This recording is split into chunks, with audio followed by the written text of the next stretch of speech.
Dans ce tutoriel vidéo sur le rendu 3D en architecture et design, nous allons vous montrer la réalisation et le rendu d'un bâtiment.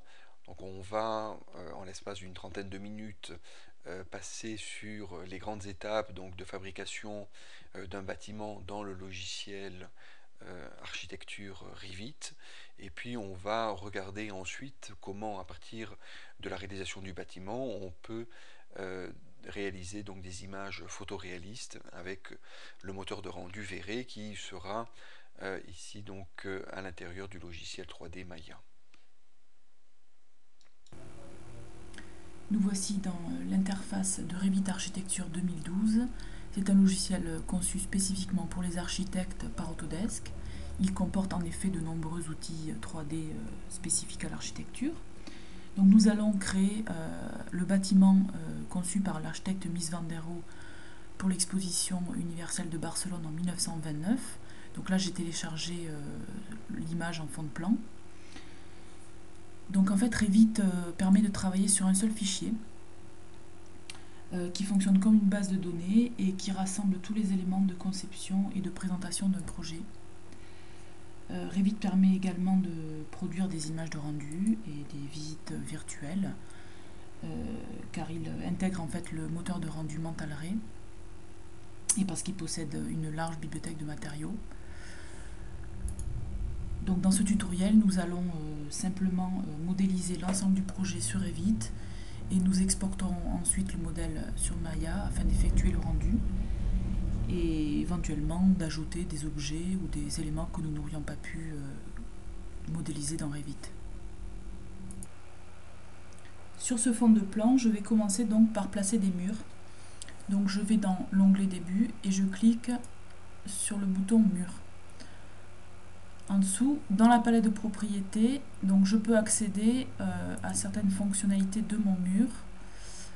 Donc ici dans le sélecteur de type, je vais choisir le mur que je souhaite utiliser et en cliquant sur modifier le type, je vais pouvoir accéder à d'autres propriétés. Donc notamment gérer ici l'épaisseur de mon mur et également gérer le matériau que je veux appliquer à cet objet. Donc là pour l'instant je ne vais pas utiliser cette fonction puisque nous réglerons ces paramètres-là dans Maya. Voilà, donc là il ne me reste plus qu'à déterminer la hauteur de mon mur. Donc j'ai créé précédemment des niveaux dans mon projet. Donc ici, dans la contrainte inférieure, je vais pouvoir spécifier que mon mur sera attaché au niveau 0. Et dans la contrainte supérieure, je vais spécifier que mon mur sera attaché au niveau 1. Voilà, donc ça c'est très intéressant parce que ça permet de rendre l'objet dépendant des niveaux auquel il est attaché. C'est-à-dire qu'en fait, si l'on change l'altimétrie des niveaux, l'objet se déplace en conséquence. Je vais maintenant donc placer les murs dans la zone de dessin.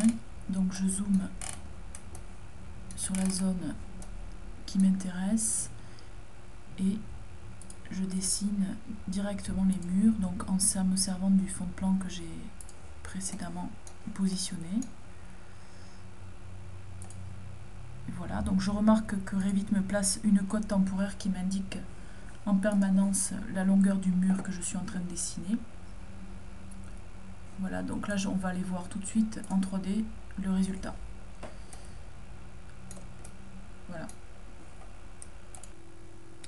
Voilà, donc là j'ai fini la modélisation des murs de mon projet.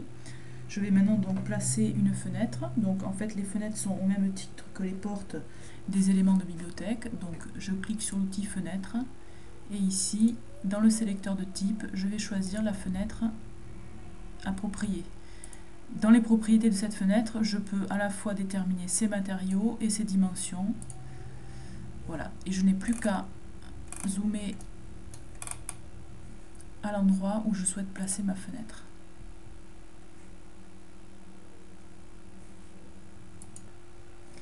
Je vais maintenant passer dans une vue d'élévation pour déterminer la position exacte donc, de la fenêtre. Donc je sélectionne cette fenêtre. Ici, donc, dans les propriétés, je peux spécifier la hauteur de l'appui. Donc je vais par exemple mettre 2 mètres. Voilà, donc ma fenêtre se déplace en conséquence. Et je vais venir par exemple aligner cette fenêtre par rapport au calpinage de mon mur. Je vais maintenant modéliser ma toiture. Donc je suis toujours dans l'onglet début, je vais développer ici l'outil toit et je coche toit par tracé. Donc là Revit me demande à quel niveau je veux implanter ma toiture. Donc c'est bien au niveau 1, au-dessus du niveau 0, je valide. Et voilà. Et là Revit m'a ouvert le mode esquisse de ma toiture. Ici j'ai la possibilité de cocher inclinaison, ce qui me permettrait de définir différents angles d'inclinaison pour mes pans de toiture. Donc là pour l'instant je ne vais pas utiliser cette fonction puisque j'ai une toiture plate. Je vais directement utiliser les outils de dessin. Voilà, je prends le rectangle et je vais dessiner le contour de ma toiture suivant les pointillés qui sont dessinés sur mon fond de plan. Et je valide. Voilà, et je peux tout de suite visualiser en 3 dimensions ce que donne ma toiture. Je poursuis la modélisation de ma toiture en ajoutant des éléments de détail. Donc je vais développer ici l'outil toit pour accéder à ces fonctions qui me permettent donc de placer des éléments. Il y a notamment l'outil gouttière qui me permet de placer donc une gouttière sur un pan de toiture incliné par exemple. Ici je choisis bord de toiture puisque je souhaite placer un profil de rive. Lorsque je vais dans les propriétés de mon objet, j'ai une liste donc de profils de rive qui sont déjà chargés dans ma bibliothèque, donc j'en choisis un. Voilà, et je n'ai plus qu'à sélectionner les arêtes de ma toiture pour venir placer ce profilet.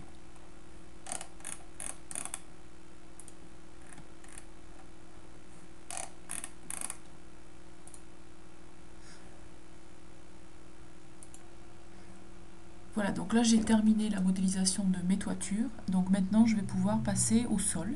Donc je reviens au niveau 0. Et ici dans l'onglet début, je clique sur l'outil sol.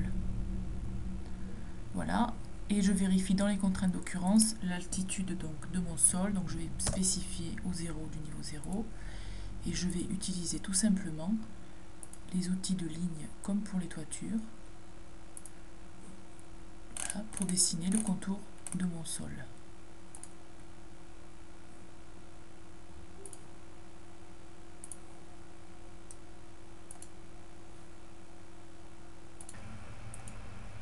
Donc là j'ai terminé le contour de la dalle.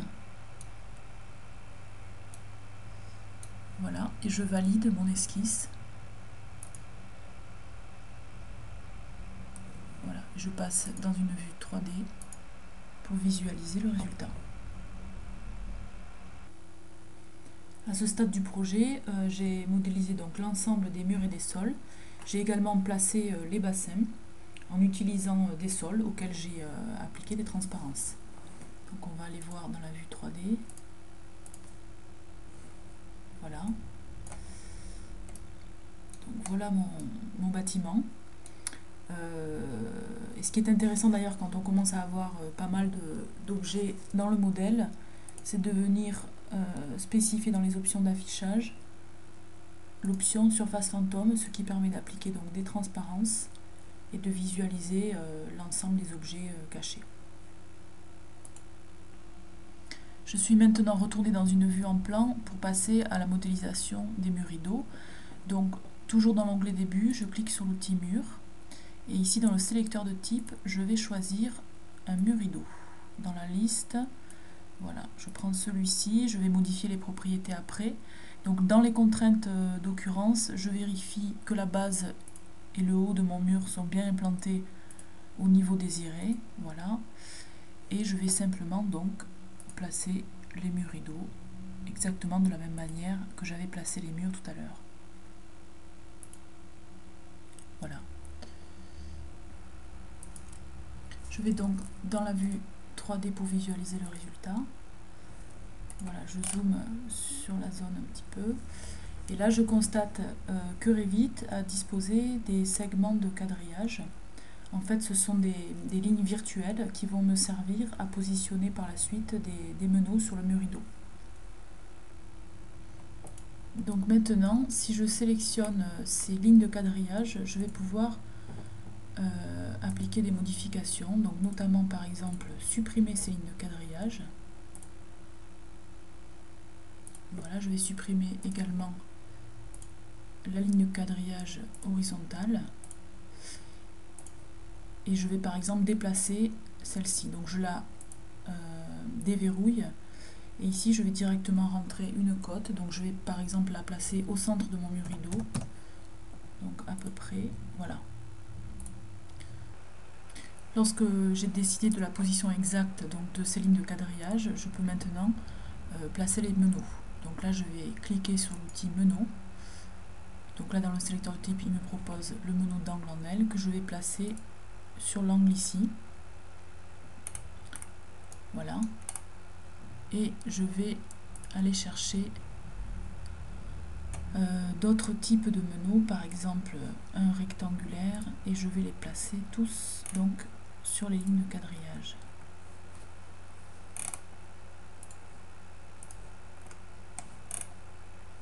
Voilà.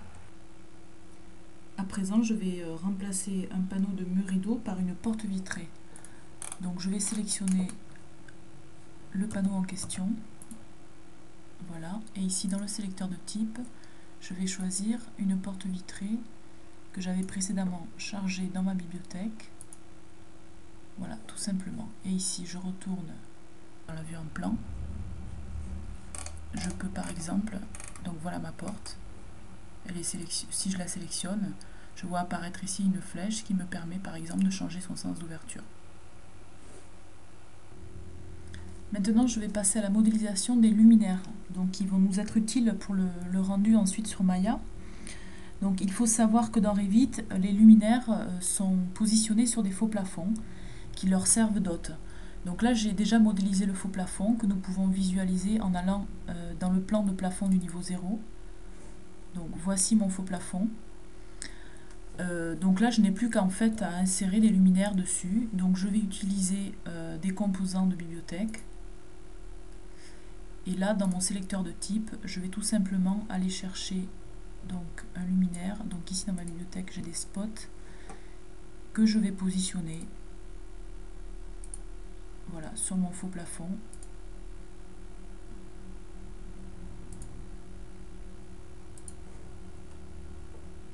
Voilà.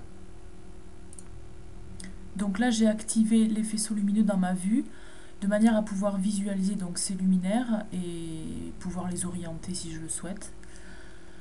Donc voilà pour les luminaires. Nous allons donc maintenant finaliser la modélisation du bâtiment par le dessin d'un escalier. Donc toujours dans l'onglet début, ici je clique sur l'outil escalier.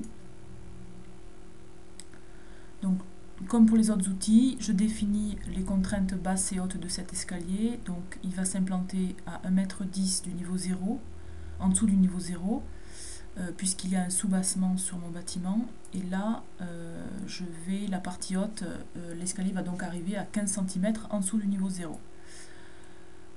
Donc là, ici, je détermine le nombre de marches, donc 7 marches, et je précise également la largeur de mes marches. Voilà. Et là, ici, j'utilise dans l'outil dessiner l'option par volet.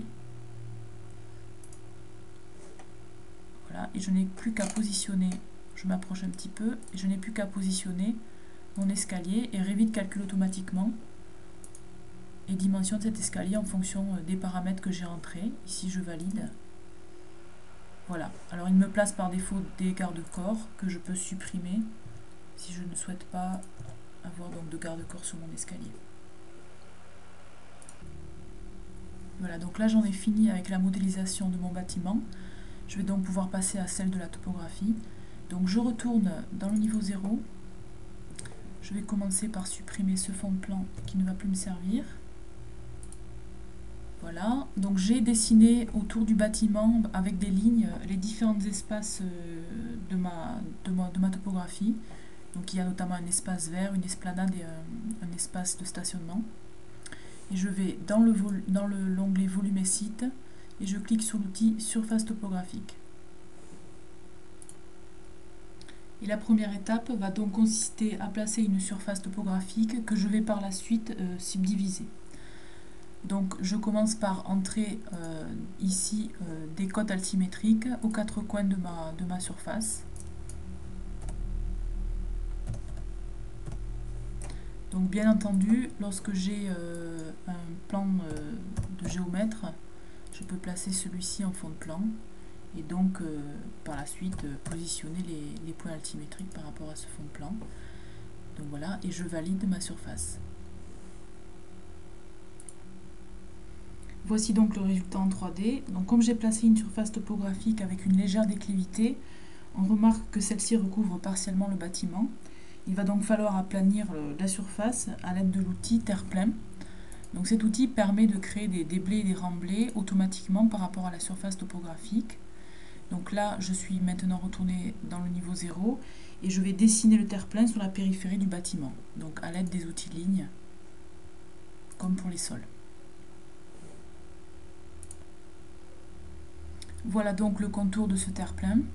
Donc là, je vais passer dans une vue en 3D et je vais valider mon esquisse. Voilà, et là on constate effectivement que la topographie ne vient plus manger le bâtiment. Maintenant, je vais, comme je l'ai dit précédemment, subdiviser cette zone topographique de manière à créer des zones différenciées pour l'affectation de textures différentes par exemple. Donc là, je vais utiliser l'outil sous-région et je vais dessiner à l'aide de l'outil ligne le contour des différentes zones que je souhaite différencier. Une fois le contour finalisé, je valide maintenant mon esquisse et j'obtiens donc une surface indépendante à laquelle je peux affecter un nouveau matériau par exemple. Voilà, et je vais faire pareil pour celle-ci également.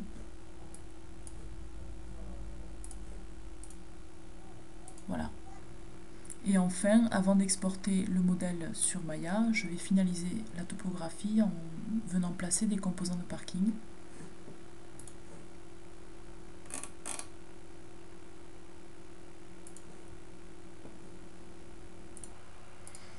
Voilà, c'est un peu long, donc j'ai utilisé en fait l'outil de réseau pour dupliquer les places de parking de manière efficace. Voilà donc le résultat de ce projet que je vais pouvoir maintenant exporter sur Maya. À partir du modèle réalisé dans Revit, nous venons importer dans un logiciel de 3D le modèle polygonal de ce bâtiment. Donc ici, le modèle polygonal est importé au format FBX dans Maya, qui supporte donc le moteur de rendu V-Ray, mais on aurait pu très bien réaliser la même chose avec 3ds Max, puisque le moteur de rendu V-Ray est aussi donc plugué sur 3ds Max. Donc ici dans Maya, on vient récupérer donc le bâtiment polygonal avec toute la définition qui a été donc réalisée dans Revit. Donc on va avoir les différents éléments qui vont apparaître donc séparés et on va pouvoir donc choisir dans un premier temps un point de vue, le point de vue que on va donc transformer en image ensuite en faisant donc un rendu photoréaliste avec le moteur de rendu V-Ray. Donc dans un premier temps, pour créer un point de vue et donc une image rendu, eh bien, il faut donc créer une caméra à l'intérieur de Maya. Donc pour ça, on va venir dans Create, caméra ici. Ok, donc par défaut, on est dans la vue perspective, dans les logiciels de 3D. Eh bien, là, on va venir donc chercher donc une caméra, on va venir la faire apparaître. Ok, voilà. Et puis on va venir la positionner donc à l'intérieur du bâtiment réalisé.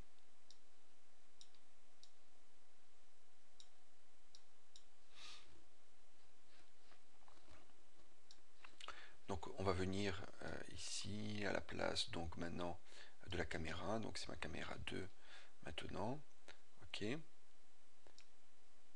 je vais venir la positionner donc voilà.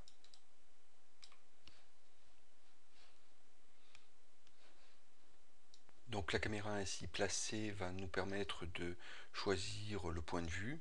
On va venir rapidement dans Maya, dans la fenêtre View ici. Ce qui est très intéressant, c'est d'aller sur les paramètres de caméra setting et de cliquer sur Resolution Gate qui nous permet d'avoir donc le cadrage exact que réalise la caméra. Donc on peut venir ensuite pour régler la taille donc de l'image sur sa hauteur et sur sa largeur, venir sur les paramètres donc de la caméra en cliquant ici sur les render setting.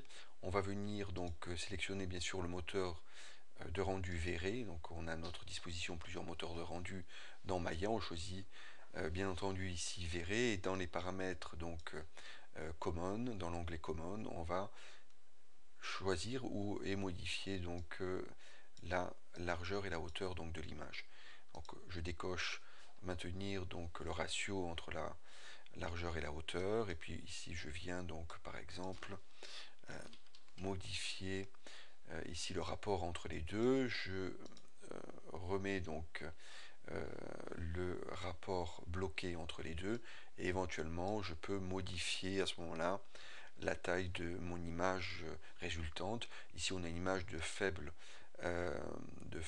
taille, donc en pixels, donc 650, hein. Ça sera une image qui ira tout juste donc sur un écran. On viendra donc pour un écran faire une image à peu près de 1200 pixels ici. Donc pour ce tutoriel je vais rester au format 650 pour pouvoir réaliser bien sûr un rendu rapide. Et après avoir donc défini les paramètres de rendu, je pourrais lancer un rendu définitif en mettant ici donc une valeur beaucoup plus importante comme 1200, 3000 ou 4000 pixels par exemple, si on veut commencer à imprimer donc l'image. Ok, donc à partir de là, eh bien, on va ajuster éventuellement un peu le point de vue, hein. On va venir sur les paramètres de la caméra. Donc sur les paramètres de la caméra, on va trouver donc l'angle de vue que l'on peut donc augmenter ou réduire, okay, et qui change donc bien sûr la prise de vue que l'on voit donc sur la gauche. Alors ça c'est les paramètres qui sont donc dans Maya. Les paramètres dans V-Ray sont des paramètres qu'il faut rajouter ici dans Attributes, V-Ray, Physical Camera. Ok, je coche. Et donc à partir de là, eh bien, j'ai la possibilité de pouvoir gérer ma caméra comme une caméra réelle. Donc Treat as Very Physical Camera ici permet donc d'avoir les paramètres donc d'une caméra réelle ou d'un appareil photo si on est en image fixe, avec notamment eh bien, la longueur focale, mais aussi donc le diaphragme, la vitesse d'exposition, et ici on voit donc en ISO 100 la sensibilité donc du capteur du film qui va prendre l'image ici. Donc je viens positionner donc ensuite eh bien, mon point de vue. Ok, éventuellement je peux changer ici un peu la focale, donc soit à partir du paramètre de l'angle de vue, soit à partir donc de la longueur focale ici, je peux redescendre. Ok, donc en venant sur les paramètres bien sûr de V-Ray Attributes, ici donc je mets 28, à savoir que les paramètres qui étaient au-dessus donc de la caméra sont bloqués, ne peuvent plus être touchés, hein, et donc il faut bien venir donc sur les paramètres ici de la caméra dans les paramètres de V-Ray Attributes, en mettant ici 28, donc j'agrandis l'angle de prise de vue et je viens légèrement donc me rapprocher ici pour prendre à peu près donc ce point de vue. Ok, donc je mets en place donc mon point de vue. À partir de là, eh bien, je vais pouvoir donc installer la mise en lumière des différents éléments lumineux qui éclairent donc la pièce, et aussi bien sûr s'intéresser à la lumière extérieure, donc solaire, et celle de l'ambiance du ciel. Donc on va venir mettre en place les lumières, on se met dans une vue perspective pour pouvoir manipuler plus facilement donc notre scène 3D. On reviendra dans la vue caméra pour filmer. Ici j'ai donc l'emplacement modélisé des différentes lumières donc au plafond, et je vais venir positionner donc une lumière verrée au droit donc de chaque spot ici. Ok, donc pour ça je viens dans Create, Light, Verre Light, et je vais utiliser donc la dernière lumière ici dans la liste, Verre IES Light, qui permet d'utiliser donc des lumières photométriques. Donc c'est des lumières qui sont des lumières réalistes, puisqu'elles ont un profil qui a été établi de manière précise par le constructeur donc, de la lumière, et que l'on va pouvoir utiliser comme dans la réalité. Donc on va avoir les paramètres de diffusion, d'intensité, de dispersion et d'atténuation donc de la lumière en fonction bien sûr donc de la distance et de, du type de lampe que l'on va utiliser. Ok. Donc je viens ici récupérer mon objet lampe et venir donc le positionner au droit du spot modélisé. Ok, donc je vais utiliser une méthode de snap to point ici pour venir snapper donc rapidement sur l'élément du spot ici. Je décoche ici snap to point. La partie qui est claire et la partie sur laquelle il y a le rond, donc je dirige vers le bas donc cet élément là. Alors ce à quoi il faut penser quand on utilise des lumières de verre, c'est le fait que l'on n'a pas le droit d'utiliser donc le scale, ici local scale, pour venir diminuer la taille donc de la lumière en rapport bien sûr à la taille de la scène. Donc il vaut mieux utiliser donc le paramètre de scale à l'intérieur des paramètres donc de la lumière verrée, ici où on va donc utiliser ici locator scale avec une valeur de 1, et on va diminuer donc cette valeur à 0,1 pour venir s'adapter donc bien sûr à la taille de la scène et à la taille de l'élément ici du spot. Donc ensuite bien on viendra ajuster la position, donc on voit qu'on est encore un peu grand en termes de taille. On pourrait descendre à 0,08. Ok, voilà. Et puis venir donc maintenant descendre la lumière à ce niveau-là. Ok. Bien sûr, on ajustera donc la lumière en fonction du résultat que l'on recherche. Ici, voilà. Ok.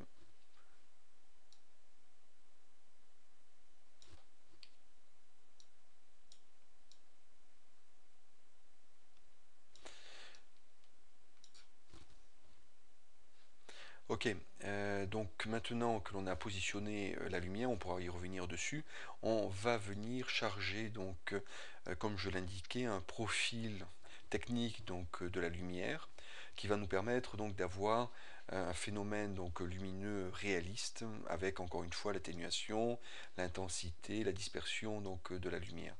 Donc il existe des profils dits IES qui existent donc pour chaque type de lampe fabriquée, et on peut donc avoir ces fichiers IES chez le fabricant de la lampe ou des sites par exemple internet qui rassemblent le catalogue donc de ces différents formats IES. Donc je charge ici donc un format IES de lampe de type spot plafonnier ici, et je viens le mettre en place donc dans ma scène.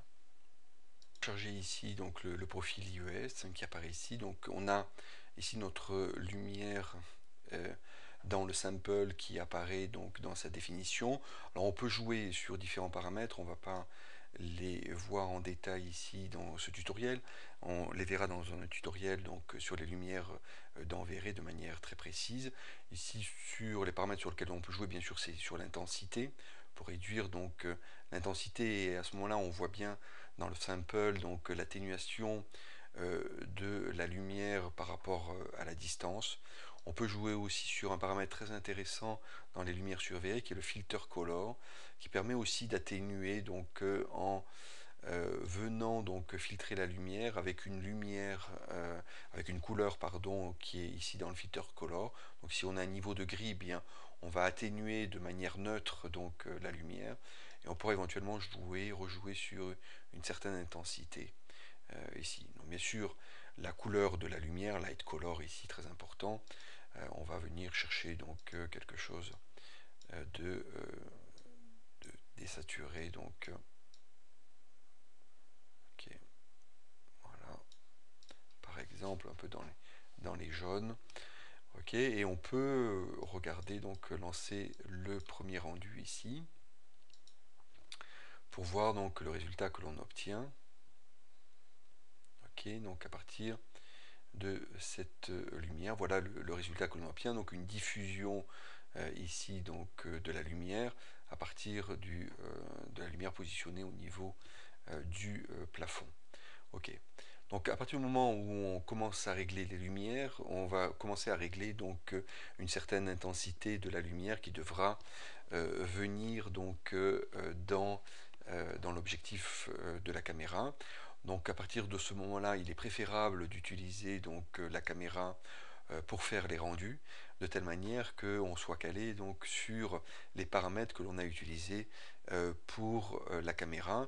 Je rappelle juste que la caméra donc a les attributs donc et les caractéristiques d'une physical caméra, donc d'une caméra réelle avec des paramètres réels, et donc le fait de changer ici donc par exemple le diaphragme qui est à 8, le modifiera donc l'intensité lumineuse qui va donc rentrer, la quantité de lumière qui va rentrer dans l'objectif. Donc ici on peut faire un essai. Si je fais un premier rendu ici, donc tout à l'heure je l'ai fait avec la vue perspective, hein. On voit qu'ici j'ai très peu d'éclairage, voire quasiment pas du tout, et je vais devoir donc venir d'une part donc d'abord rajouter des lumières, ok, et puis éventuellement augmenter donc l'intensité lumineuse de chaque lumière. Ok, donc je viens sélectionner mes lumières et les dupliquer, donc ça c'est assez simple, ce qui va me permettre donc de gagner du temps. Je viens dupliquer et positionner donc mes lumières ici à chaque fois donc au droit des différentes modélisations de spot.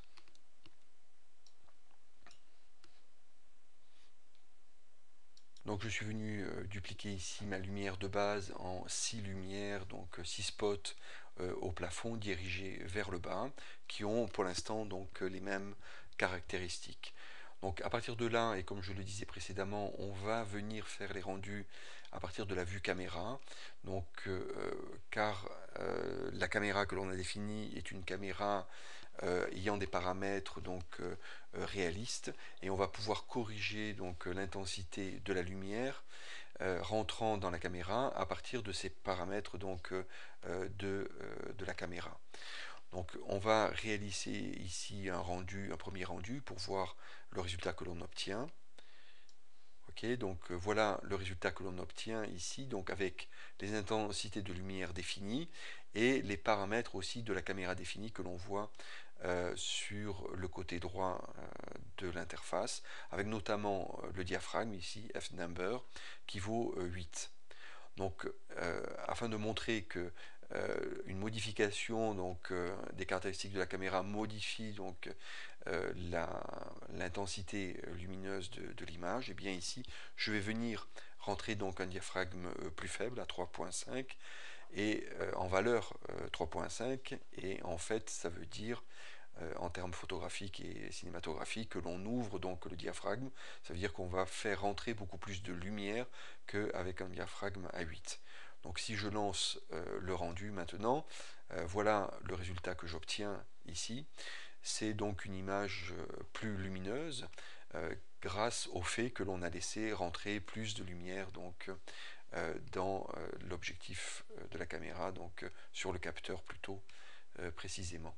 Ok, donc on voit que les réglages donc, entre les intensités de la lumière et les paramètres de la caméra sont importants et qu'il est important de maîtriser donc cet ensemble de paramètres et qui sont donc indissociables.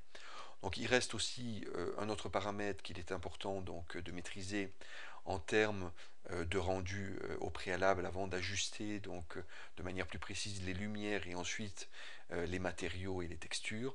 C'est le color mapping ici, donc c'est la correction colorimétrique et bien sûr de luminosité aussi, en mettant ici donc une valeur de gamma 1,8 et en utilisant donc le type intensité exponentielle qui permet donc de venir corriger donc principalement les hautes lumières pour pas venir donc les brûler, de telle manière de conserver toute l'information donc en dégradé de ton et de couleur donc dans l'image. Donc ici on mettra donc la valeur de gamma à 1,8, mais si comme cela est au départ par défaut dans le moteur de rendu V-Ray, on a une valeur de gamma de 1, eh bien je vais relancer donc ici le rendu et on verra le résultat. Donc voilà le résultat que l'on obtient, il est assez parlant, c'est une image noire. Hein. Et donc on voit bien que ce paramètre, donc bien sûr de gamma, entre la valeur par défaut qui est à 1 et la valeur corrective que l'on amène ici pour conserver toutes les valeurs de ton dans l'image avec un gamma de 1,8, eh bien montre bien que ces paramètres sont relativement importants. Alors la valeur de 1,8 est une valeur donnée par expérience. Hein. Elle permet de corriger donc le gamma de l'écran puisqu'on utilise donc ici un écran et on compense donc le gamma de l'écran en venant corriger de sa valeur ici avec une valeur de 1,8. Donc en venant remettre ici la valeur donc du gamma 1,8, eh bien on retrouve donc le rendu que l'on avait tout à l'heure. Donc il est nécessaire de prendre en compte tous ces paramètres, les paramètres de la lumière, les paramètres de la caméra et les paramètres donc de correction colorimétrique que l'on va apporter ensuite donc en post rendu donc dans l'onglet ici V-Ray avec le color mapping. Donc après avoir mis en place les lumières intérieures avec la caméra pré-réglée et ce que l'on a vu donc la correction colorimétrique aussi, on va venir donc mettre en place la deuxième source de lumière, cette fois-ci naturelle, solaire, à l'extérieur donc de la scène puisque devant ici on va avoir donc des panneaux transparents qui vont donner donc sur l'arrière donc du bâtiment. Okay, que l'on peut voir donc ici modélisé et on va venir donc pour cela pour éclairer donc l'extérieur du bâtiment mettre en place une lumière solaire extérieure avec une ambiance lumineuse donc sous la forme d'un ciel. Pour cela donc on vient dans les paramètres de render setting de V-Ray et on va venir donc sur toujours l'onglet V-Ray dans l'avant-dernier onglet ici V-Ray Sun and Sky et on va cliquer simplement sur Create Sun, Create Sky et on va obtenir donc des nodes qui vont nous permettre de gérer donc le soleil et l'environnement. Donc on va avoir un V-Ray Sun Target et un V-Ray GeoSun. Donc d'abord ça va nous permettre de gérer le positionnement bien sûr du soleil. Donc on voit ici le disque solaire, donc on va réduire sa taille.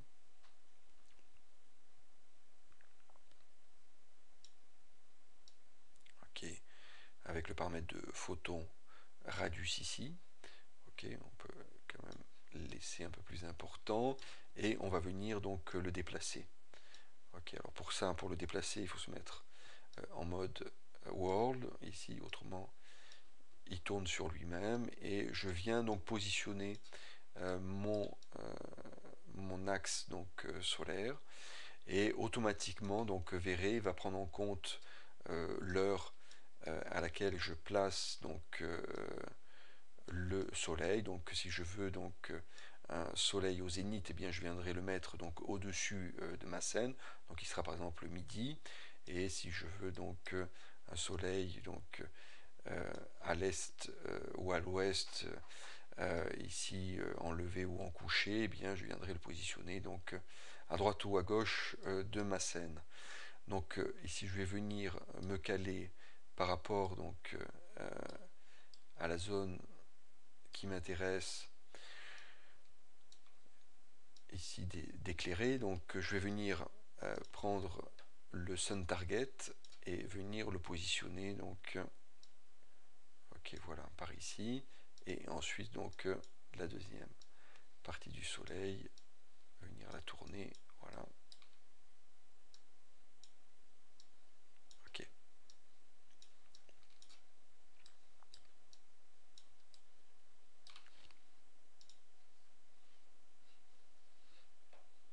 Donc voilà la position que je peux donner donc ici au soleil. Si je lance un rendu, et bien voilà le résultat que j'obtiens. Donc j'obtiens donc une ambiance générale donc bleutée avec un soleil. Donc je peux modifier et l'ambiance générale lumineuse et bien sûr donc l'intensité solaire.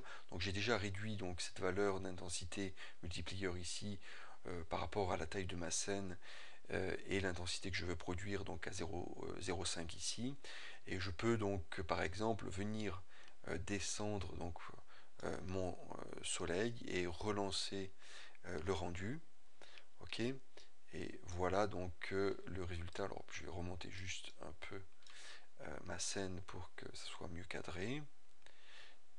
Et voilà donc le résultat que j'obtiens ici. En fonction donc de la hauteur du disque solaire, Verré va automatiquement donc donner la bonne intensité lumineuse, la bonne ambiance lumineuse, donc en mode automatique bien sûr. Bien sûr, ce mode-là pourra être débranché et passer en mode manuel et régler donc les différents paramètres pour obtenir exactement donc l'ambiance lumineuse extérieure que l'on recherche.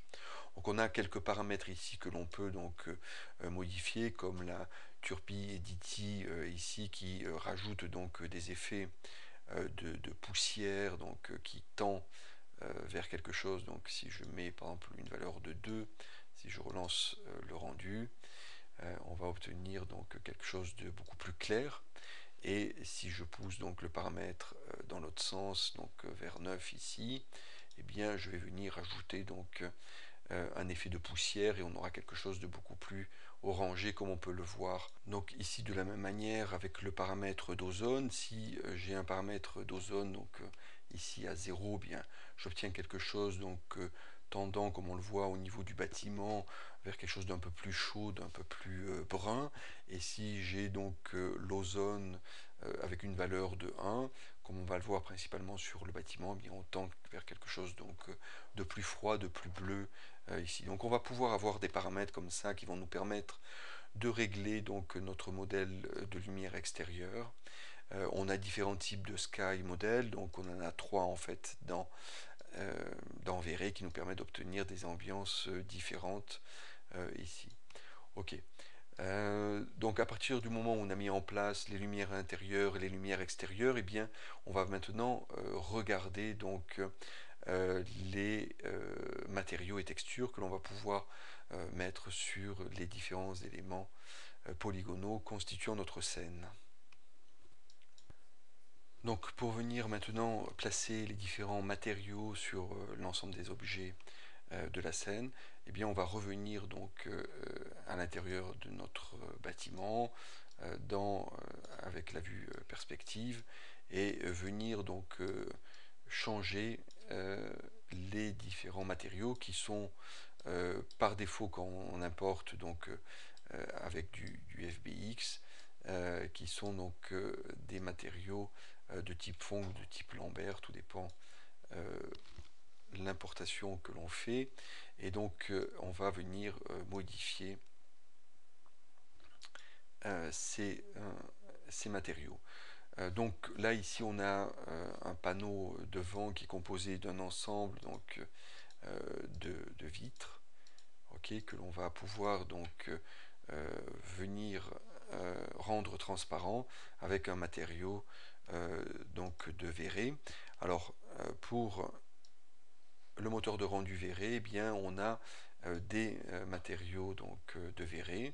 Donc les matériaux de verré se trouvent ici dans la liste, dans l'hypershade, dans surface, donc Maya surface, et on trouve donc les matériaux de verré, notamment un matériau beaucoup utilisé dans tout le travail donc du rendu architectural et design, c'est le verré matériel ici, hein, qui est un matériau qui permet de rendre donc des matériaux de type brique, métal, plastique. Donc on voit qu'il a une gamme de possibilités assez large, et donc un des matériaux les plus utilisés dans le moteur de rendu de Verré. Donc je clique ici sur Verré matériel, donc j'ai un nouveau matériau qui apparaît, Verré 13. Alors je peux venir d'abord nettoyer le work area, reprendre mon Verré 13 ici, hein, ok, et venir donc regarder les paramètres donc de ce matériau ici. C'est un matériau donc que l'on veut rendre transparent, okay, donc, et donc on va venir sur les paramètres donc de ce matériau pour le rendre transparent et lui assigner une caractéristique de vert. Donc pour ça, on a principalement donc dans les paramètres des matériaux de Verré 3-4 grands panneaux qui nous permettent de gérer les grandes caractéristiques donc, des matériaux ici. Donc on a les basic parameters ici, les réflexions, réfractions et le bump and normal mapping ici. Ensuite, on a bien sûr d'autres possibilités pour affiner donc les caractéristiques, mais les principales caractéristiques vont se retrouver dans les paramètres basiques, réflexion, réfraction et bump. Donc dans les paramètres basiques ici, on va avoir donc la coloration donc, du matériau avec le canal diffuse color. Donc c'est le canal diffuse color qui va donc permettre d'obtenir la coloration de base donc du matériau. Ensuite, on a donc la possibilité de le rendre plus ou moins donc opaque ou transparent ici, et la possibilité non négligeable de pouvoir donc lui faire du self illumination pardon, ici. Donc ça veut dire l'éclairer avec sa propre couleur dans le canal diffuse pour donner des impressions donc de néon ici. Ok. On va avoir donc ensuite les paramètres de réflexion, et ça nous permettra de définir si on a affaire donc à un matériau de type plastique ou un matériau de type métal. On aura donc des systèmes de réflexion différents bien sûr pour les différents types de matériaux énoncés. Donc notamment on va pouvoir avoir donc de l'intensité de réflexion en venant ici augmenter la valeur de réflexion color, donc l'on peut laisser en niveau de gris et venir donc monter aussi, descendre donc la valeur de monte ici qui est donc l'intensité des réflexions, ok, que l'on va pouvoir donc venir changer. Ensuite, on va jouer donc principalement sur les réflexions glossiness, qui nous permettent donc d'avoir donc une diffusion avec une valeur de glossiness relativement faible.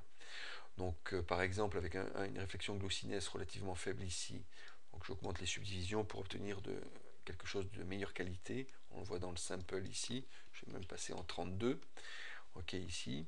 Et bien je vais donc permettre de diffuser les réflexions ou de les intensifier si je remonte cette valeur de glossiness. Donc si je joue sur le paramètre de amount ici, ça veut dire que j'ai donc une valeur relativement donc élevée, moyenne à élevée, donc de 0,5 à 0,7 ici en termes d'intensité de réflexion avec donc une réflexion glossiness relativement faible, on voit ici que j'ai donc le paramétrage d'une matière plastique relativement brillante. A l'inverse, si j'ai donc une intensité monte relativement fort ici avec une valeur de 1, mais une réflexion glossiness aussi avec une valeur relativement élevée, eh bien j'obtiens donc le fonctionnement plutôt donc d'un matériau comme on peut le voir ici dans le sample de type métal. Donc on voit que les paramètres ici des réflexions vont être très déterminants sur la, la réaction donc, de la lumière sur le matériau pour le transformer soit en matériau plastique, soit en matériau de métal par exemple, pour ne citer que ces deux cas-là. Ok. Ensuite, on aura donc, bien sûr, je ne rentre pas dans les détails des autres paramètres dans ce tutoriel. On revient sur, bien sûr, dans des tutoriels très précis sur les matériaux d'Enverray. On revient bien sûr sur tous ces paramètres qui sont donc listés ici dans les différents panneaux de réflexion, par exemple, et maintenant de réfraction. Donc pour la réfraction, eh bien, c'est l'intensité ici de la réfraction sur lequel on va pouvoir jouer. Donc bien sûr, il faudra que notre matériau, donc ici, alors hop, réfraction, on va venir donc mettre effectivement une intensité et venir donc dans l'opacité, réduire donc ici éventuellement donc l'opacité du matériau. Donc on pourra jouer donc sur cette opacité donc pour faire disparaître donc le matériau. Avec une réfraction donc bien définie, on n'aura pas besoin donc de jouer sur ce paramètre-là. Avec donc une réfraction automatiquement, donc le paramètre, le matériau pardon, sera vu comme semi-transparent à cause du fait qu'on vient monter ici donc la valeur de réfraction color, donc mettre enclencher donc ici la réfraction. Donc principalement dans la réfraction, on va avoir affaire donc à ce qu'on appelle le paramètre IOR ici, donc l'indice de réfraction et qui est défini donc pour chaque matériau par une valeur donc allant de 1 jusqu'à 2 pour le diamant, 1 pour l'air et 2 pour le diamant. Et donc ici, si on veut le verre, on va avoir des variations donc de 1,4, 1,6. Alors on n'est pas obligé non plus de tenir donc des valeurs données donc dans la réalité, on peut légèrement s'en écarter pour obtenir donc et exagérer certains effets donc de réfraction si on en a besoin. Donc ici, ben, je garderai une valeur de 1,4 ici donc au niveau de la réfraction. Donc après avoir réglé donc les principaux paramètres ici avec la réfraction, éventuellement donc ça ne sera pas le cas pour le verre ici, on pourra mettre donc une map de relief qui permettra donc de simuler au moment du rendu donc un effet de relief sur la surface du matériau. On le verra donc pour les matériaux donc au niveau du sol ou des murs.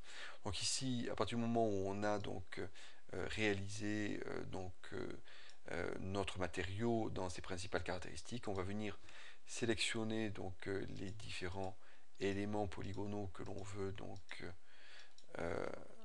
sur lequel on veut appliquer donc ce matériau là. Donc ici je viens dans l'hypershade faire bouton dans la souris, assign matériel to sélection, ok, pour obtenir donc ici l'application du matériau sur les objets sélectionnés. Donc voilà le résultat que l'on obtient donc, en ayant mis en place les matériaux donc, de type verre sur les panneaux séparant ici donc l'intérieur de l'extérieur du bâtiment, d'une partie du bâtiment ici. Donc on voit apparaître donc ici le bassin avec la statue et on a donc la lumière extérieure solaire avec l'ambiance, on le voit ici assez bleuté pour l'instant puisque les matériaux sont neutres. L'ambiance ici du ciel assez bleu et de la lumière directe, donc on voit l'ombre de la statue sur le mur ici apparaître, venir donc se mélanger avec les lumières intérieures, et donc c'est la combinaison donc des deux types de lumière, donc électrique intérieure et lumière extérieure, qui forment donc l'ambiance générale de la scène.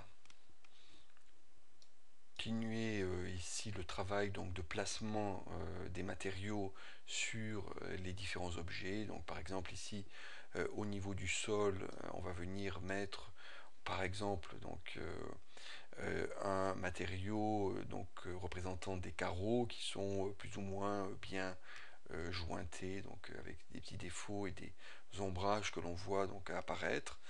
Donc dans ce type de matériau, eh bien, on vient mettre en place, à la place donc d'une simple couleur uniforme dans le canal Diffuse Color, eh bien, on vient mettre en place donc une texture bitmap, donc qui peut être une image photographique d'une texture réelle que l'on aura prise donc sur un sol, sur un mur, et que l'on pourra donc mettre en place pour renforcer le réalisme, ou ça sera donc des textures fabriquées synthétiquement qui s'approcheront donc de matériaux réels, de visuels de matériaux réels, et que l'on préparera donc dans des logiciels de retouche d'images tels que Photoshop, pour ensuite donc les importer dans les différents canaux des matériaux, donc notamment ici le diffuse color. Et bien on a donc un matériau de type concrete plate ici, okay, que l'on voit donc ici. Voilà, concrete plate ici, qui est donc ce motif de répétition ici de dalles qui ont été photographiées vues du dessus, et qui nous permettent donc de rapidement donner au matériau donc un aspect relativement réaliste.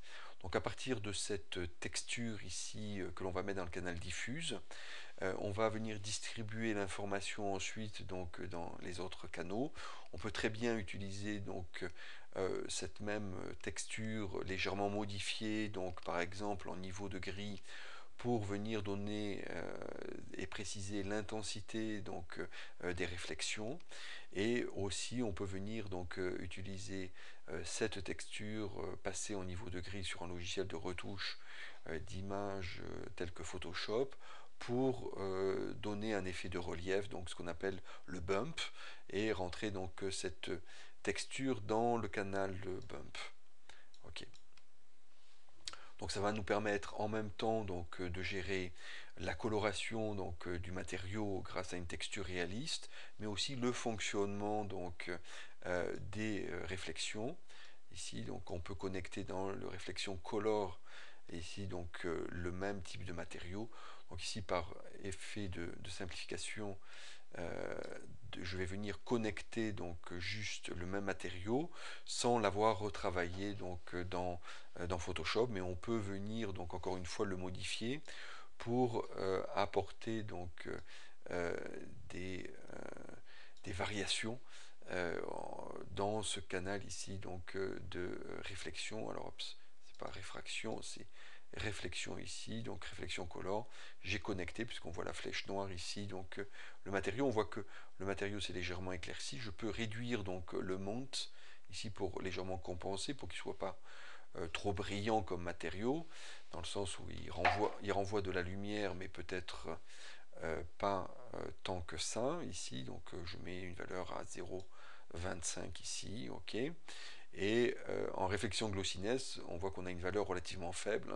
C'est un matériau qui diffuse les réflexions, qui n'est pas donc un matériau de type métal, hein, donc on n'a pas donc des réflexions comme ça pointues, à moins que le matériau ait été verni, ou voilà. Donc on aura plutôt sur un matériau de type pierre concrète quelque chose d'assez faible, donc en glossiness ici, et les réflexions de subdivision ici assurent la qualité donc des réflexions diffuses.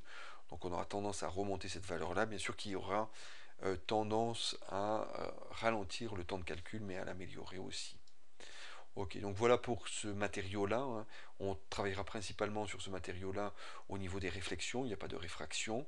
Et on travaillera bien sûr au niveau du bump, dans lequel j'ai connecté donc la même image, la même texture, avec donc un effet multiplicateur ici qui est relativement faible à 0,1. Donc ce travail-là que je viens de présenter donc, sur le matériau du sol, eh bien on réalisera le même pour le plafond comme pour le mur que l'on voit donc sur la gauche, ainsi que sur donc les éléments extérieurs qui vont être cadrés donc dans l'image, qui vont être donc ici par exemple donc le contour, donc le mur d'enceinte en marbre ici qui vient entourer donc ici le bassin, et puis on va aussi donc avoir ici donc le matériau du bassin ici qui va être donc de l'eau. L'eau en termes de matériaux va être un peu comme ce qu'on a vu tout à l'heure pour le verre, avec des effets donc de relief qui vont pouvoir donc diffracter la lumière, la réfracter aussi, pour pouvoir donc mélanger un peu donc les reflets et donner l'impression donc que l'on a affaire véritablement donc à une surface d'eau ici. C'est pour ça que l'on voit donc dans le sample ici quelque chose d'assez flouté et moins transparent direct que l'on avait donc tout à l'heure pour le verre, hein. Je vous rappelle juste pour le verre, on avait ce type de matériau ici, glace ici, hein. Donc on voit qu'on a des effets bien sûr de réfraction sur les bords, mais et au centre aussi, mais on voit quand même donc un effet de passage direct donc de la lumière, hein. On n'a pas quelque chose de trop brouillé, alors que donc le matériau que l'on va appliquer donc à la surface de l'eau, eh bien sera ici donc totalement brouillé, et c'est dû principalement donc ici au bump que l'on a mis en place et qui permet donc de donner un léger relief donc à l'eau, et qui va permettre donc aux rayons lumineux de pouvoir se réfracter et se réfléchir en venant donc se mélanger avec le bump pour brouiller donc notamment, comme je le disais, la réflexion, pour pas avoir un effet miroir pur et dur, mais avoir donc une image brouillée au niveau de la réflexion. Donc l'ensemble de ces matériaux étant mis en place, eh bien on va pouvoir donc maintenant lancer donc le rendu, et le problème que l'on peut donc se poser, c'est quel type d'algorithme de calcul de rendu on va utiliser pour ce type de scène. Verret propose des différentes solutions, donc différents algorithmes de calcul, plus ou moins rapides, plus ou moins précis, qui permettent donc de satisfaire les différentes possibilités donc de scènes, soit des scènes intérieures, soit des scènes extérieures, soit des scènes semi-intérieures-extérieures, comme c'est un peu le cas ici, dans lequel il va falloir faire des choix donc d'algorithmes donc de rendu. Okay. Donc voilà le résultat que l'on obtient ici après donc calcul du rendu par le moteur de rendu Verret. Alors on obtient l'image dite complète ici, ou appelée encore Beauty, et on va avoir donc grâce donc au Verret Frame Buffer dans lequel on a fait le rendu. Alors pour faire le rendu dans le Verret Frame Buffer, il faut l'enclencher ici donc dans le panneau Verret Common, cliquer sur Use Verret Frame Buffer pour pouvoir l'utiliser. Alors l'avantage de ce Verret Frame Buffer par rapport donc au Render View de Maya, c'est qu'il permet de voir donc les différentes render elements, donc les différentes passes que l'on a donc commandées entre guillemets à Verret de nous fabriquer, donc notamment ici les réflexions par exemple, et donc on voit qu'on a l'ensemble donc des réflexions de la scène et sur lequel on pourra éventuellement donc intervenir pour les accentuer, les réduire, les colorer et ainsi de suite. Donc on a aussi donc les réfractions, donc, qui sont principalement le verre ici donc de la baie vitrée des différentes fenêtres ici. On va avoir donc différentes informations. Donc on a la lumière directe.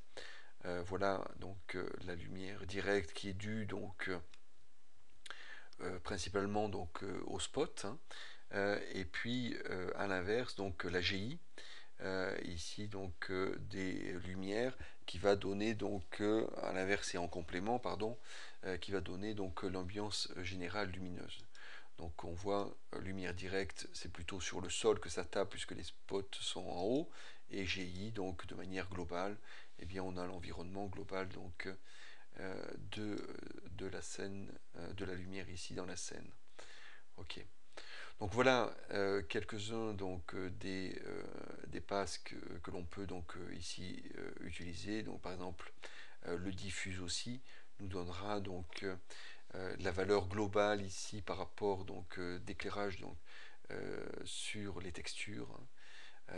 Et l'ensemble en fait des différentes passes, si on venait à toutes les réaliser, elles ne sont pas toutes ici, mais il y a les principales, diffuse, réflexion, réfraction, lighting et GI, qu'il faudrait recombiner donc par des formules ici qui sont explicitées dans la documentation de Verret, eh bien on reobtiendrait donc l'image globale ici donc RGB Color. Donc ce qu'il faut savoir dans un moteur de rendu, c'est que on est tout à fait en mesure de décomposer donc l'image finale qui est donnée en règle générale dans le canal RGB Color comme on peut le voir ici dans le Verret Frame Buffer. On peut le décomposer donc en une succession donc de passes que l'on vient donc réassocier ensemble par des opérations d'addition et de multiplication pour expliciter ça de manière assez simple, et ça nous permet donc de récupérer donc l'image finale. Ce qui nous permettra donc par rapport à cette décomposition là de pouvoir encore une fois accentuer sur tel ou tel élément, notamment par exemple sur les réflexions, sur les réfractions, pour obtenir donc des variations par rapport aux résultats proposés directement par Verret.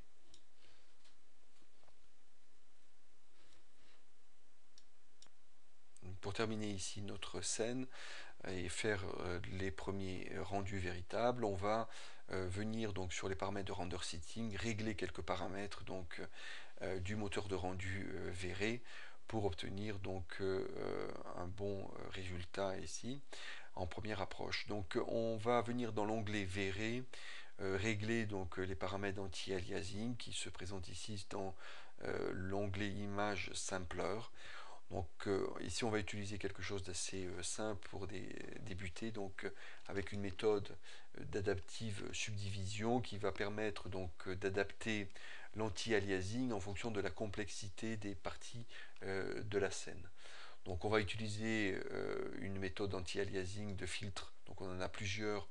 On va utiliser la première ici pour aller assez rapidement, mais sachez que plus on remonte ici dans la liste, donc jusqu'à cook variable, plus on améliore donc bien sûr le filtre d'anti-aliasing. Donc ici on va se limiter à area pour aller assez rapidement. On va mettre une valeur donc de size de 2 pour obtenir donc pareil un rendu relativement rapide. Plus cette valeur de size sera faible, meilleur sera donc l'anti-aliasing. Et puis on va avoir donc le min rate et max rate qui va définir donc à partir du paramètre de threshold ici qui est à 0,15 qui va définir donc la précision donc de l'anti-aliasing. Donc que veut dire min rate et max rate en deux mots? Ça veut dire que je divise mes pixels en une fois, donc je fais en subpixels, donc avec min rate égale à 1, et puis max rate je divise en deux fois.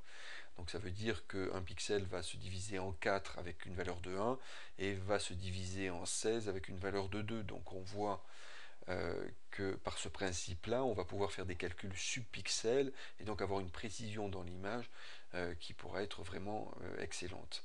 Donc le moteur de rendu Verret, comme les autres moteurs de rendu qui fonctionnent sur ce même principe d'adaptive subdivision, fonctionne sur la limite d'un paramètre qui s'appelle threshold ici, qui est à 0,15.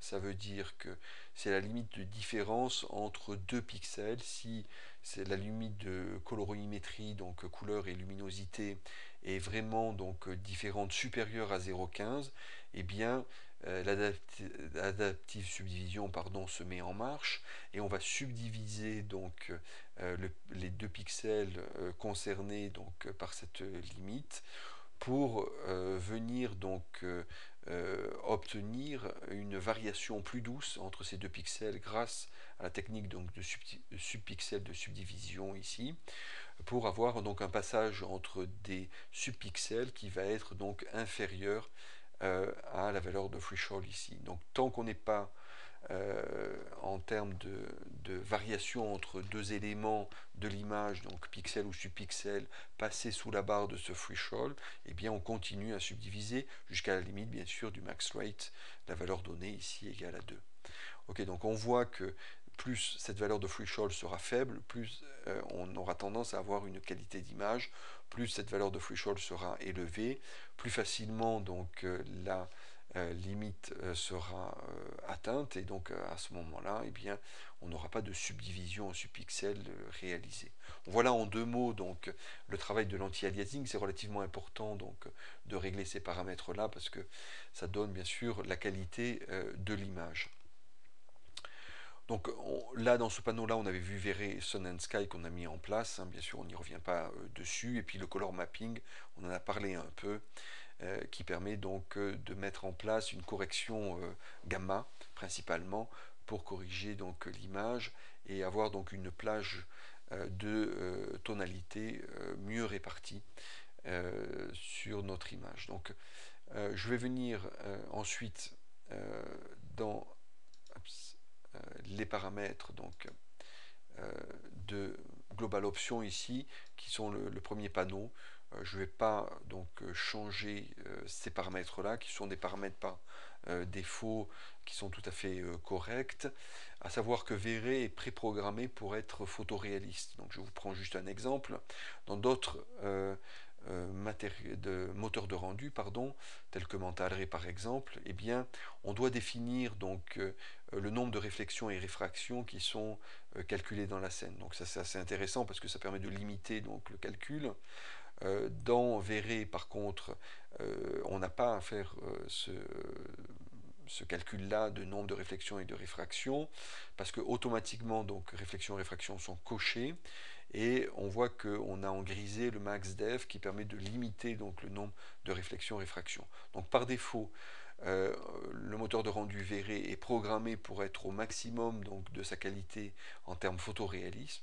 Et si on veut éventuellement descendre donc, pour ralentir le temps diminuer pardon, le temps de calcul, et bien on viendra cliquer ici sur réflexion, cliquer donc sur laisser réflexion pardon, cliquer puisqu'on en veut, cliquer plutôt sur global max def et venir ici limiter donc le max def à 2, 3 selon bien sûr la scène. En règle générale, donc sur une scène, pour vous donner une idée à titre indicatif, le max def doit être en moyenne de 10 pour obtenir donc une qualité d'image en termes de réflexion-réfraction. Alors 10, ça veut dire quoi? Ça veut dire qu'il va y avoir 10 réflexions ou réfractions et ou réflexions et réfractions qui vont être faits pour chaque trajet lumineux partant des lumières et arrivant jusqu'à la caméra. Donc tout dépend bien sûr le nombre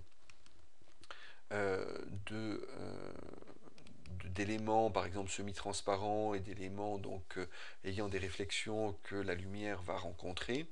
Il est fort possible qu'il faille monter au-dessus d'une valeur de 10, mais on s'est aperçu qu'en règle générale, donc une valeur de 10 permettait donc d'obtenir de bons résultats.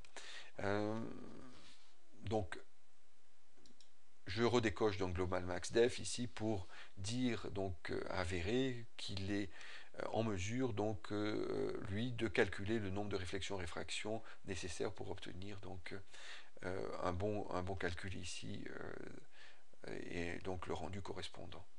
Ok, donc juste ça pour montrer donc Vray bien programmé pour être plutôt en mode photoréaliste, et il faudra plutôt donc enlever, décocher des choses pour venir donc atténuer ce calcul photoréaliste ici. Donc les lights bien sûr sont cochés ici, les maps, donc je ne reviens pas ici sur l'ensemble donc des paramètres. Éventuellement on a du displacement, ce qu'on n'a pas ici dans la scène, donc éventuellement on pourra venir donc le décocher pour gagner du temps. Donc ensuite on va venir dans l'onglet Indirect Illumination. Dans cet onglet Indirect Illumination ici, on a donc la possibilité d'enclencher donc la lumière indirecte. Alors, deux types de lumière sont calculés dans un moteur de rendu classique tel que Mental Ray et V-Ray. Ce qu'on appelle la lumière directe, c'est la lumière en lancer de rayon qui part donc du point lumineux qui éclaire donc de mon spot par exemple ici, et qui va venir donc faire un trajet lumineux en rebondissant donc par réflexion ou en traversant des matériaux par réfraction pour atteindre donc la caméra. Donc ça c'est la lumière directe, et la lumière indirecte, ben, c'est la lumière qui est donc diffusée dans la scène sous la forme de ce qu'on appelle donc des photons qui vont être distribués donc on va dire en éventail dans l'ensemble de la scène, et qui vont aussi eux-mêmes donc rebondir sur les murs, se diffuser, passer à travers des éléments de verre pour créer donc ce qu'on appelle des caustiques, donc des effets de lumineux derrière donc le passage de la lumière.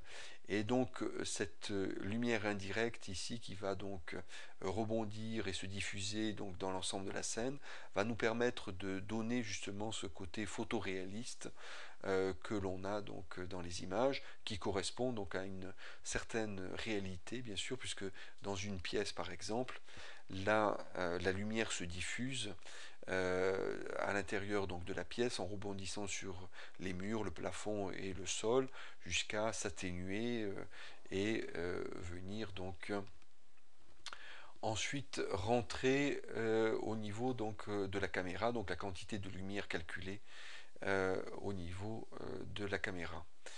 Donc pour faire ce calcul justement de quantité de lumière qui va rentrer dans la caméra avec les deux méthodes donc, de calcul, la lumière directe d'une part, et ici dans l'onglet qui m'intéresse, la lumière indirecte, je vais utiliser donc pour la lumière indirecte des algorithmes de calcul selon la scène dans laquelle je me trouve. Encore une fois, scène intérieure, scène extérieure, scène intérieure et extérieure.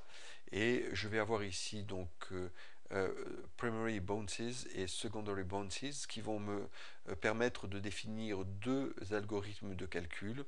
Pour le premier donc rebond ici donc de la lumière indirecte, et ici pour le second rebond de la lumière indirecte.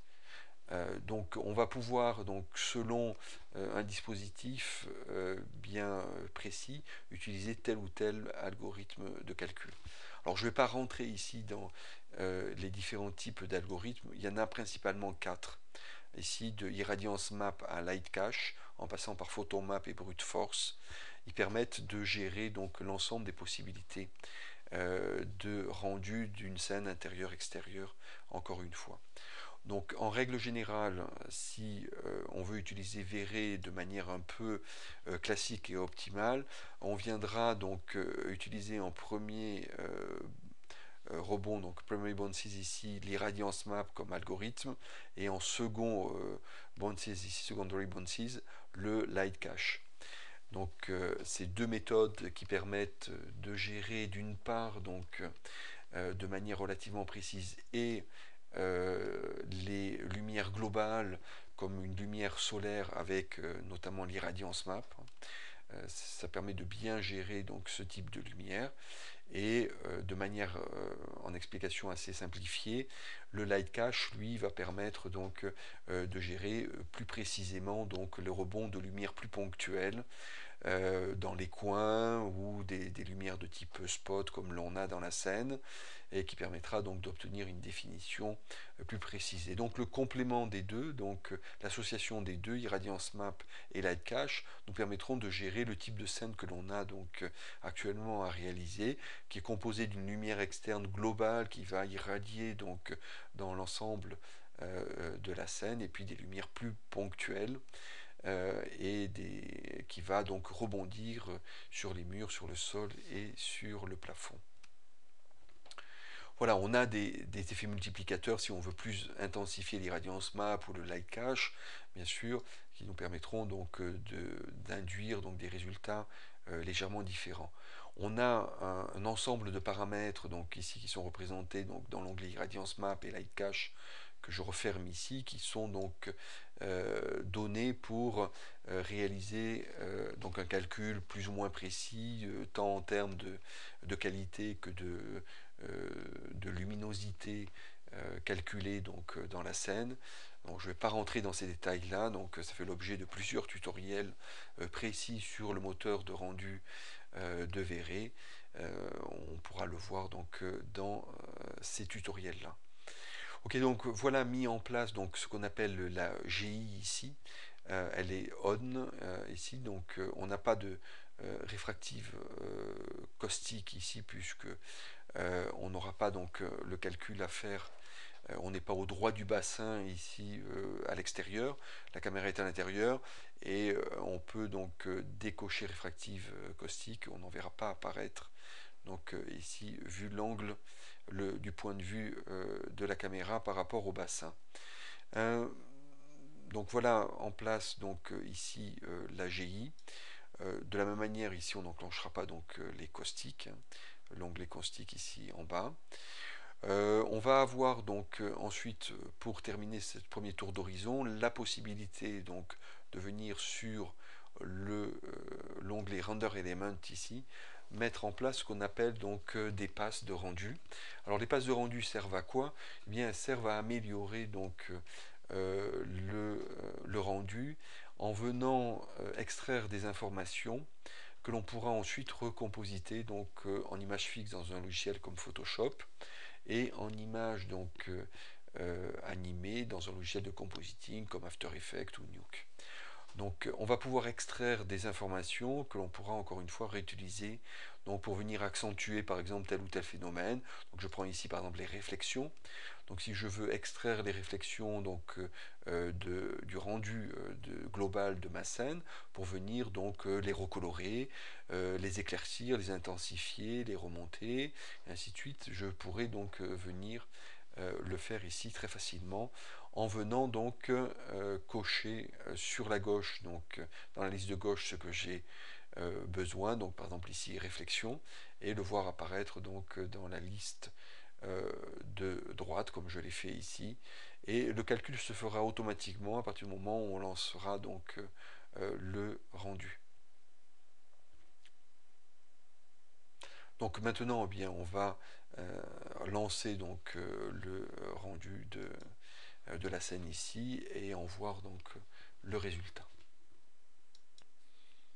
Donc voilà ici donc réaliser un premier aperçu donc des différentes possibilités du moteur de rendu V-Ray.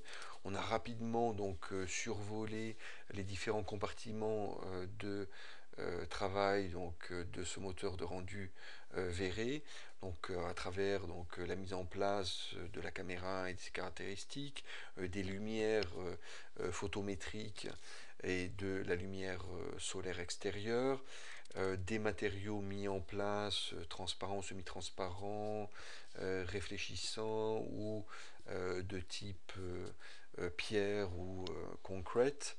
On a vu aussi donc rapidement les possibilités du moteur de rendu V-Ray avec les différents algorithmes, notamment de la lumière indirecte, c'est ce qui fait un peu la force de V-Ray. Et ce qui fait aussi la force de V-Ray, c'est bien sûr la possibilité de pouvoir sortir dans le panneau Render Element des passes donc, de rendu qui correspondent à différentes caractéristiques donc, de l'image, comme les réflexions, les réfractions, les parties diffuses, les shadows, donc les ombres, que l'on pourra donc rassembler dans un compositing en image fixe ou Photoshop pour venir donc apporter telle ou telle modification dans telle ou telle partie donc, de l'image.